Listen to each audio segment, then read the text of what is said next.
Hi, and welcome to Travel and Tour World, TTW.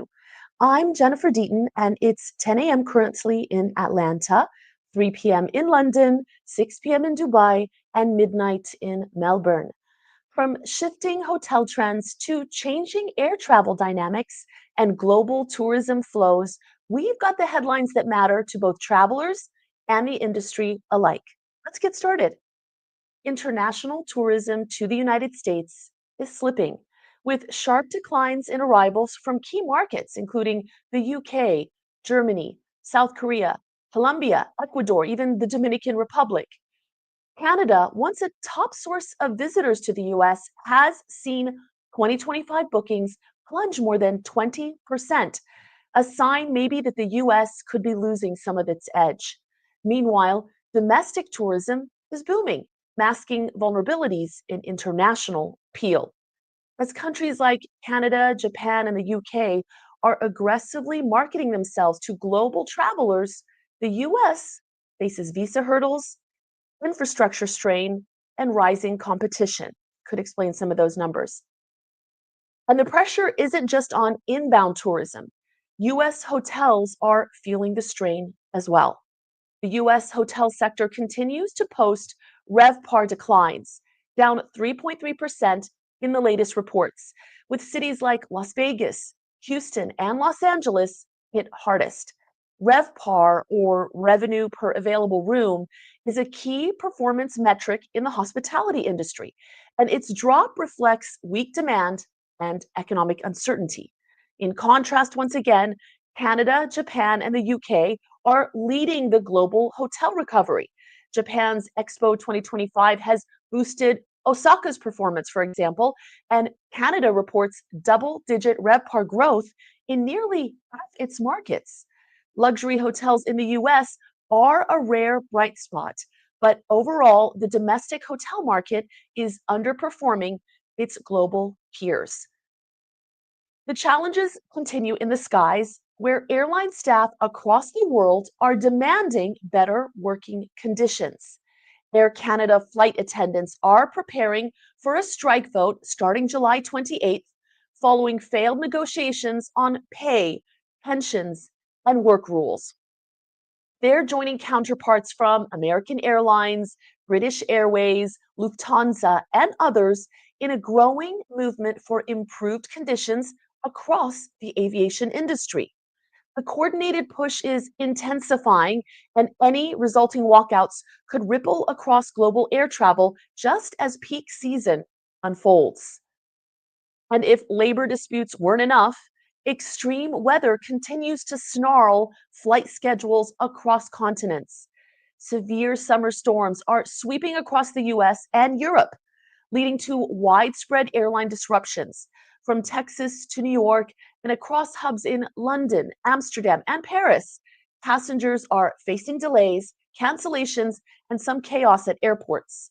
Major carriers, including American, United, Delta, Lufthansa, and Emirates, have been forced to adjust operations as heat waves, hail, and lightning ground aircraft and test infrastructure resilience. For more details on impacted airlines, see the full story on travelandtourworld.com. While the United States is battling turbulence, some destinations are flying high.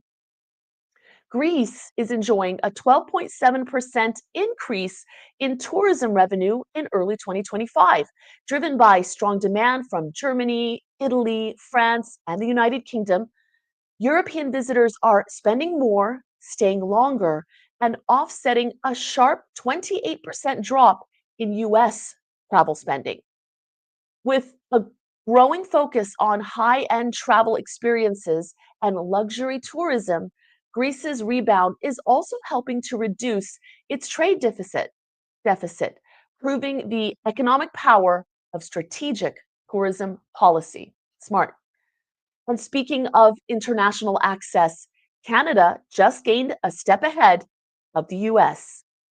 In a symbolic blow to American global mobility, Canada has now surpassed the United States in the 2025 Henley Passport Index.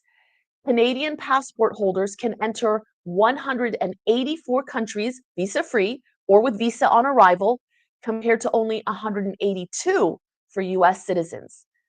The shift reflects growing frustration over US visa policy and signals rising travel access inequality in North America. And it's not just passport rankings. Travel behavior is changing too.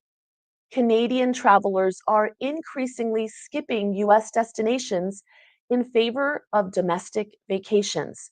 With the strong Canadian dollar, improved tourism infrastructure, and rising geopolitical tensions like tariffs, many are opting to explore closer to home. The trend underscores shifting priorities in North American travel and the need for the US to re engage hesitant neighbors. Meanwhile, international travelers everywhere are facing a new hurdle. That's departure taxes. A growing number of countries are introducing or increasing departure taxes, impacting both budget conscious travelers and premium flyers. Whether it's Japan's sayonara tax, the UK's air passenger duty, or emerging levies in Southeast Asia, the cost of leaving is going up. Analysts say departure taxes are becoming a global trend in funding climate goals and infrastructure, adding complexity to travel budgeting in 2025 and beyond. But even with rising costs, Americans are still eager to explore the world. US outbound travel is booming, with citizens making the most of that visa free access to 182 destinations. The post pandemic rebound, rising disposable income, remote work trends, and shifting travel preferences are fueling longer, more immersive international trips.